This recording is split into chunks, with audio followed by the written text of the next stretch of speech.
Hello po sa inyong lahat mga ka-crypto. Ako po si Pinoy Crypto Trader at sa video na ito ay atin mong pag-uusapan ang posibleng dahilan kung bakit nagsisibagsakan ang mga market ngayon. Kaya sapagkat si Bitcoin ay nakitaan po siya ng isang major sell-off ngayong taong 2024 at yung liquidations ay lumampas na po ng $655 million. At ayan, bago po tayo magpatuloy, ay nais ko lamang po munang bigyang linaw ang aking disclaimer kung saan ang nilalaman po ng video na ito ay hindi po ito isang financial advice. For education and information purposes lamang po ang layunin nito. Maliban po dito ay nais ko na rin pong magbigay babala na wala pong kahit anumang group chat ang Pinoy Crypto Trader. Ayan, ay binigay ng Bitcoin or BTC ang mga banayad na kita na naipon nito sa simula ng taon dahil ang mga rumors ng potential rejection sa spot ETF nito na pumuno sa ecosystem. Ayan, ang presyo ng Bitcoin ay bumagsak ng 7% sa 24 na oras na sa mababang presyo na $40,813.53 bago tumalon po ulit pabalik sa kasalukuyang level nito na nasa $42,493.66. Yan, bagamat ang mga mali-mali na paggalaw ng presyo na ito ay hindi karaniwan sa crypto ecosystem. May iba pang highlighted factors na nakaka-impluwensya sa investor sentiment sa ngayon. Ayan, ang Bitcoin drawdown ay nagdulot ng 7% drop sa market capitalization ng Bitcoin na ngayon ay nagkakahalaga ng $826.9 billion.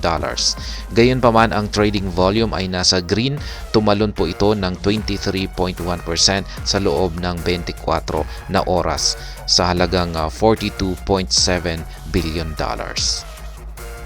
Yan, justify the Bitcoin price Islam. Bago ang current liquidation, naitala ng Bitcoin ang apat na magkakasunod na bullish monthly closes na nagdala ng kabuuang mga nadagdag nito para sa taong 2023 hanggang 150%. Yan, sa paghusga sa mabilis na upsurge ng presyo na ito, sinuportahan ng mga eksperto sa industriya ang thesis na kailangan ang isang pangwakas na koreksyon na ang ilan ay nagtatakda pa ng presyo ng pag-atras sa kasing baba ng $32,000 para dito kay Bitcoin. Yan, ibig sabihin, ayon po sa kanila ay pwedeng bumagsak si Bitcoin hanggang dito sa presyong $32. Upang makadagdag sa sentiment na ito, nagpasya din ang mga minero ng Bitcoin na magbenta. Kaya yan, maging yung mga miners ay nagdesisyon na rin po sila na ibenta yung kanilang hawak ngayon. Gaya ng inihayag ng market analyst na si Ali Martinez, ang mga minero ng Bitcoin ay nakapagbenta ng humigit kumulang 4,000 Bitcoin na nagkakahalaga ng higit sa $176 million sa nakalipas na 10 araw. Kaya yan, itong nakalipas na 10 days ay umaabot na po sa 4,000 na Bitcoin yung nabenta ng mga minero. At umaabot na po yan sa higit $176 million. Yan ang epekto ng mga sell-off na ito at ang mahinang ulat ng potensyal na pagtanggi sa application ng Bitcoin ETF ay nagdudulot ng higit sa $655 million sa mga liquidations ayon sa data mula sa CoinGlass. Yan ang isa pang bagay rito. Yan yung potential na baka ma-reject daw ang application ng spot Bitcoin ETF. Kaya ito yung parang nagdulot sa $655 million na liquidation nito. Ayon po yan sa datos ng CoinGlass. Na-liquidate ang karamihan sa mga long trader na nagpapahina sa kanilang build-up para sa isang inaasahang bullish rally na maaring nasundan ng potensyal na pag-aproba ng produkto ng ETF sa huling bahagi ng buwang ito. Yan, marami po kasing naka-long trade ngayon, nakabukas ng kanilang long trading position at marami po sa kanila ang na-liquidate, na hit po yung kanilang mga stop losses. Ayan, kasi marami pong mga long trader ang umaasa na magkakaroon ng bullish rally kapag naaprubahan ang spot Bitcoin ETF sa buwan na ito. Yan, maraming nangungunang boses sa industriya ang gumagawa ng damage control ngayon dahil itinuturing ng mga eksperto na ang mga bumagsak sa presyo ay isang magandang diskwento para makabili ng BTC bago tuluyang tumaas ang presyo sa malapit na hinaharap sa pag-aproba ng Bitcoin ETF. Kaya yan, marami pong mga sabi dito ay mga top voices, mga kilalang tao po ito na sila ay nagpe-prevent or gumagawa sila ng damage control para hindi po magpanik ang buong community ng crypto. Ayon po sa kanila ay ang pagbagsak na ito ni Bitcoin sa mababang presyo ay opportunity raw po ito para makabili tayo sa diskwento or mababang presyo nito.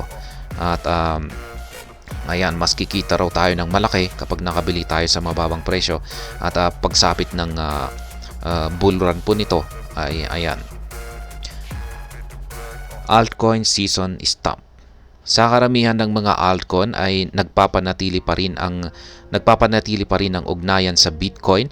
Ang slump sa presyo ng mas malaking coin ay nag-trigger ng napakalaking slump upang madiskaril ang paglago ng ilan sa mga coin na ito.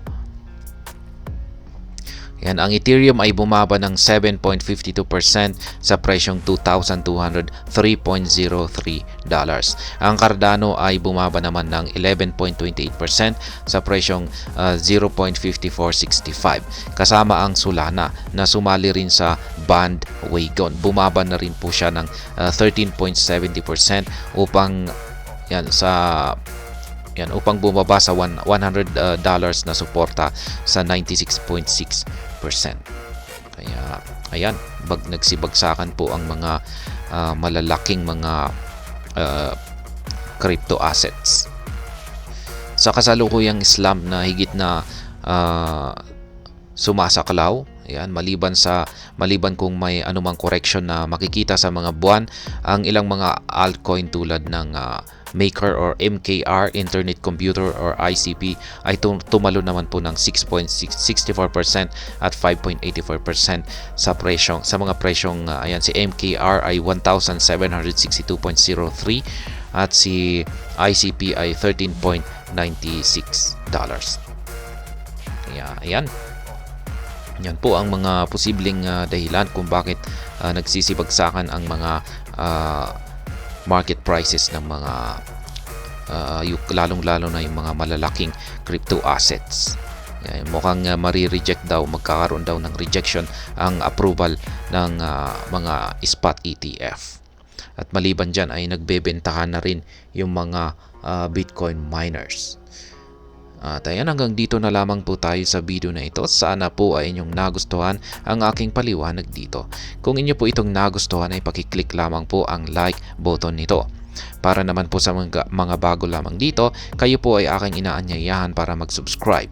Pakiclick na rin po ang bell icon nito dahil ito po ang siyang magsisilbing notification nito sa mga bago kong videos na akin pong ina-upload sa aking YouTube channel na ito.